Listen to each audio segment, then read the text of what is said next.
नौमुंतखब वज़ीर आला पंजाब हमजा शहबाज ने हल्फ उठा लिया। गवर्नर पंजाब बलीगुल रहमान ने गवर्नर हाउस में हमजा शहबाज से वज़ारत आला का हल्फ लिया। हमजा शहबाज गुज़श्ता रोज़ 179 वोट लेकर वज़ीर आला मुंतखब हुए थे।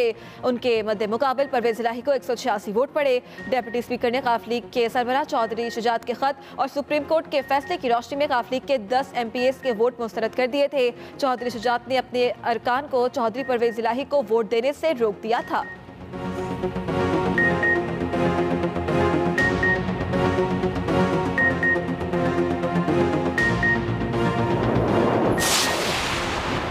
तहरीक इंसाफ और चौधरी परवेज़ इलाही का डिप्टी स्पीकर की रूलिंग मानने से इनकार।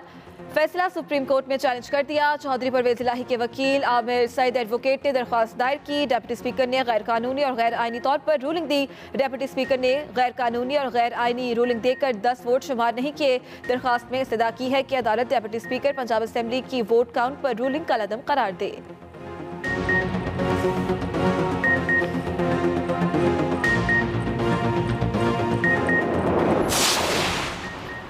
डिप्टी स्पीकर की रूलिंग के खिलाफ पंजाब असेंबली में अपोजिशन का हंगामी इजलास। अपोजिशन इत्तेहाद के 186 अरकान असेंबली के इजलास में शिरकत। PTI क़यादत ने इंकशाफ किया कि नून लीग के 7 अरकान वोट कास्ट करने नहीं आए, इन्हें भी शुमार किया गया। चौधरी परवेज़ इलाही ने कहा, हमारी गिनती वाज़ेह है, हमारे 186 अरकान मुत्तहिद हैं।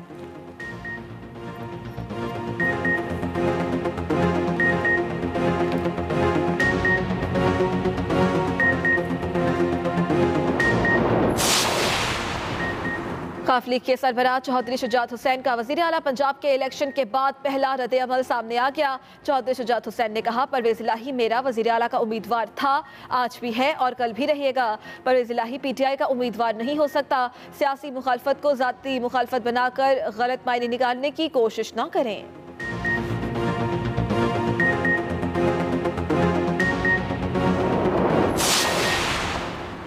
इमरान खान की हमजा शहबाज के वज़ीर आला पंजाब मुंतखब होने पर एहतजाज की कॉल। कहा, पंजाब असेंबली ने जो कुछ हुआ वो देखकर हैरान हूँ। सब घरों से निकलकर अपना एहतजाज रजिस्टर्ड कराएं। अवाम एहतजाज करें लेकिन कानून हाथ में ना लें और पुरअमन रहें। अब सबकी नजरें सुप्रीम कोर्ट पर हैं।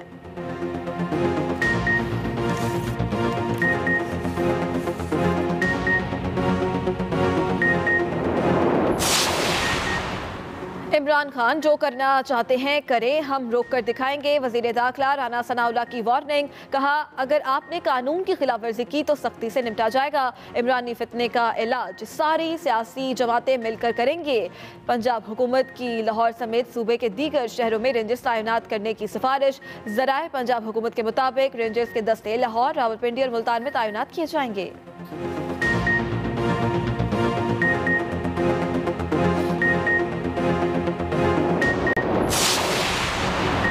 तहरीक इंसाफ के कारकुन सड़कों पर निकल आए। पंजाब असेंबली इलेक्शन पर एहतजाज। लाहौर लिबर्टी चौक में हुकूमत के खिलाफ नारेबाजी। दूसरी तरफ लिबर्टी चौक में कार सवार हवाई फायरिंग करके फरार। मुलजिम सफेद गाड़ी में सवार थे। पुलिस ने तलाश शुरू कर दी।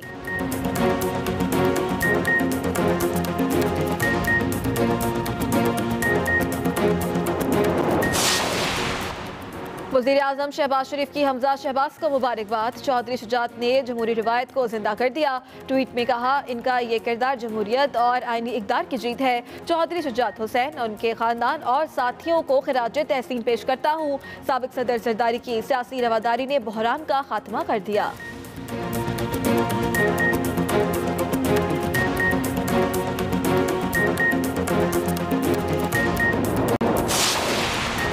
मानसून बारिशों का तीसरा स्पेल आज से सिंध में शुरू होने का इम्कान है। कराची में 24 से 27 जुलाई के दौरान अक्सर मकामात पर तेज हवाओं और गरज चमक के साथ बारिशें मुतवक्के।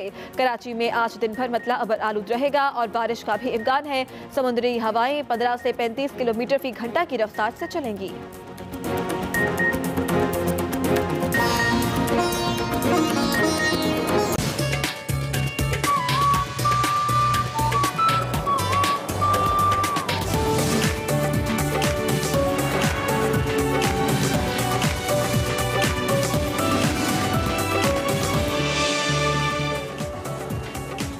बिस्मिल्लाहिर्रहमानिर्रहीम, अस्सलामुअलैकुम and a very good morning. Morning espresso में आपको खुश आमदीद कहेंगे। ये है इमरान हसन और ये हैं अरमला हसन। इस उम्मीद के साथ क्या बिल्कुल ठीक ठाक है, खैरियत से एक नए हफ्ते का आगाज करने के लिए हमारे साथ मौजूद हैं और टेलीविजन सेट के सामने या मे भी अपनी वर्क प्लेसेस पे मौजूद है। आपको खुश आमदीद कहते हैं। अस्सलाम वालेकुम, मैं वकार अहमद और आप देख रहे हैं निकले तेरी तलाश में। नंगा पर्वत कमाल पहाड़ है और खूबसूरत पहाड़ है और एक ऐसा पहाड़ है जिसके दामन में खूबसूरत जंगल है। ऐसा नहीं होता 8000 किसी भी उसके दामन में जंगल नहीं हुआ करते, लेकिन ये बहुत से हवालों से मुनफरिद है। हुज्जम के लिहाज से ये दुनिया का सबसे बड़ा पहाड़ है, बहुत मुनफरिद है। इसके हवाले से जो कहानियाँ हैं वो बहुत मुनफरिद हैं। इसके हवाले से जो माउंटेनियर्स की यको पैमाओं की कहानियाँ हैं वो कमाल हैं। किताबें जो इस पर लिखी गई हैं वो ज़बरदस्त हैं। जो फिल्में बनी हैं, नंगा पर्वत जो है वो नो डाउट पाकिस्तान का फ़ख्र है। नागा पर्वत जो ताड़ साहब की किताब है उसके वाले से ताड़ साहब से गुफ्तगू का, उनसे सवालात का सिलसिला जारी है। ताड़ साहब, आपने फेरी मेडोज़ की तरफ आप रवां हैं और आपने तत्तों से, यानी आपने तत्तों से आगे की बात करूँ, आप तत्तों पहुँच गए हैं और तत्तों से आगे आपने एक मुख्तलिफ रास्ता इख्तियार किया है और जो अब जो रास्ता इस्तेमाल होता है इससे वो रास्ता मुख्तलिफ है। यानी उस ज़माने में जब आप फेरी मेडोज़ तत्तों से जाते हैं तो आप एक और रास्ता इस्तेमाल करते हैं, वो क्या रास्ता है? तत्तो में जब हम रात ठहरे हैं तो वो जो तत्तो नाला है उसके पास एक स्कूल था और उसके सामने ग्राउंड तो नहीं थी, ज़रा प्लेन एरिया था, वहाँ हमने टेंट लगाया। तो हमें यही बताया गया कि यहाँ कभी कभार अगर कोई फॉरेनर आता है तो वो यहाँ टेंट लगाता है। वहाँ से फिर हमने अबूर किया है तत्तो का नाला, दूसरी जानब गए हैं और वो खासी चढ़ाई थी, जंगल था और फाइनली अब आप मैं क्या बताऊं कि जब आप आज का जो फेरी मेडो की सड़क जा रही है और आगे सड़क ख़त्म हो जाती, कच्चा रास्ता या जो पहले जीपेबल था वो शुरू होता है जी, तो उसके शुरू होते ही राइट हैंड पे एक पुराना रास्ता जो ऊपर जाता है। ठीक है। वाटरफॉल भी है वहाँ पे कोई? नहीं, जहाँ स्टार्ट होता है नहीं, वहाँ वाटरफॉल नहीं है।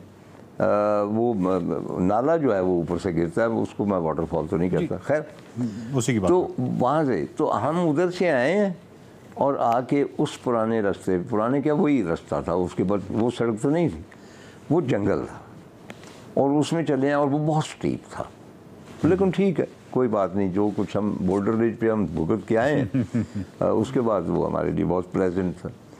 लेकिन असल जो मैं बार बार स्ट्रेस देता हूँ कि जब हम टॉप पे पहुँचे हैं तो वहाँ पे वो दरवाज़ा एक जो मवेशियों को, वो हमें बड़ा रोमांटिक लगता है लेकिन बेसिकली ये दरवाज़े हम कहते हैं पैराडाइज पे खुल रहा है ये वो, तो दरवाज़े मवेशियों को अंदर रखने के लिए होते हैं, इधर उधर ना वो। तो हम वक़ात दाखिल हुए फंतूरी में और वो मैंने लिखा है फंतूरी इज़ ए फैंटेसी।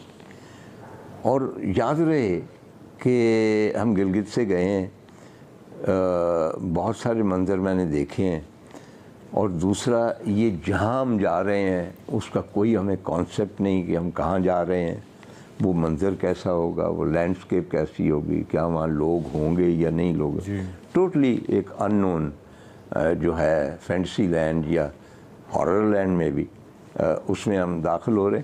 तो दरवाज़ा खोला है तो जो फैंटेसी फंतूरी की पहली जो झलक है, आज से कितने साल पहले, जब 30-40 साल हो जी तकरीबन, तो आई वॉज स्टन्ड। और मुझे याद है कि एक दफ़ा जब हम देवसाई से नीचे उतर रहे थे, छोटे देवसाई की तरफ, और जीप में थे और नीचे छोटा देवसाई अक्रॉस नज़र आया था बड़े देवसाई से, और वो को मंज़र था और सिवाय इसके कि मैं और मेरे साथी हमने सुभान अल्लाह का we couldn't say anything.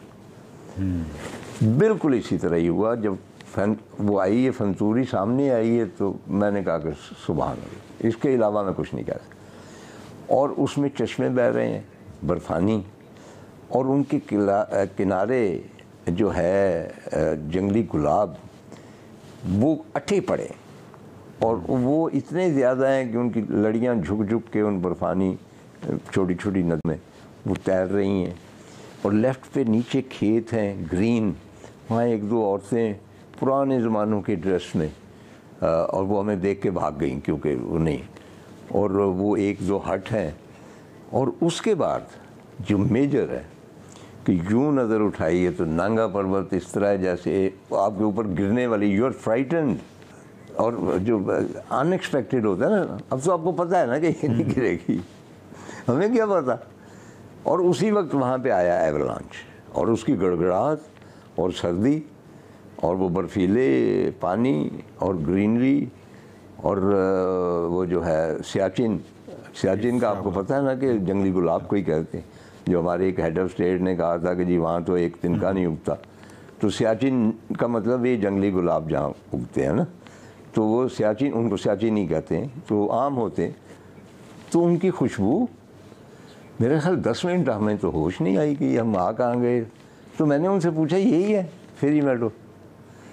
Frankly जब हम फेरी मेडो में एंटर हुए हैं ना, तो हम थोड़े से मायूस हुए, क्योंकि एट दैट टाइम फंतूरी उससे कहीं ज़्यादा खूबसूरत। और वहाँ से जो मंज़र नज़र आता है नांगा पर्वत का, वो फेरी मेडो से नज़र नहीं आता। फेरी मेडो ज़रा सा क्लोज है, लेकिन बाहर दौर फेरू मेडो इज़ फेरी मेडो।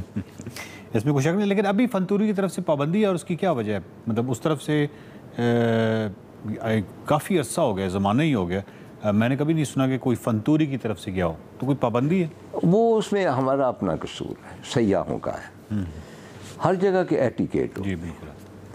आप एक मंदिर में जाते हैं, उसके एटिकेट्स, किसी भी इबादतगाह में जाते हैं उसके एटिकेट्स हैं, किसी के घर में जाते हैं उसके ख़ास रख रखाव है, किसी की टेबल पे बैठते हैं उसके ख़ास आदाब हैं।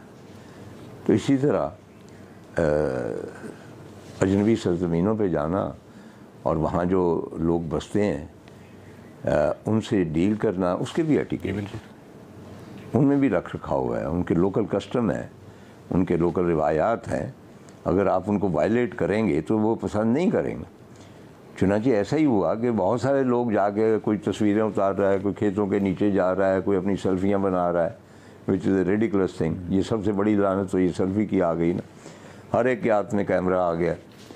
और चुनांचे उन्होंने फिर कोई लड़ाइयाँ वगैरह भी उन्होंने बंद कर दिया, अब वो बंद है, यानी उस तरफ से आप नहीं जा सकते। स्पेशल कोई लोकल हो तो फिर ठीक है। तो लेकिन ये बहुत, वहाँ पे रास्ते में आप चाह रहे थी छोटी छोटी। डॉक्टर साहब, पीटीवी पर जो मॉर्निंग ट्रांसमिशन आप करते थे, जबकि दूसरा आपका शौक़ जो था, जिस पे कोई कंप्रोमाइज़, कोई समझौता नहीं हो सकता था, वो नॉर्थ के हवाले से था, गिलगित बल्तिस्तान के हवाले से था, और गिलगित बल्तिस्तान आपका 15-20 दिन ले लेता है। तो जब आपने पीटीवी पर मॉर्निंग ट्रांसमिशन का आगाज़ किया था, तो शुरू में क्या इंतज़ामिया से आपका कोई मुआहदा था कि हर साल आपने जाना ही जाना है 1 या 2 दफ़ा? और क्योंकि ट्रांसमिशन जो थी ऑफ कोर्स वो रेगुलर बेसिस पे, डेली बेसिस पे होनी थी, तो इस तरह का कोई आपका कोई एग्रीमेंट हुआ था? नहीं, वो ये था कि जब इनिशियली गुफ्तो शनीज़ हुई, कॉन्ट्रैक्ट तो नहीं हुआ, लेकिन कुछ शराइज़ उनकी तरफ से, कुछ शराइज़ मेरी तरफ से। उनमें पहली शर्त ये थी कि जब गर्मी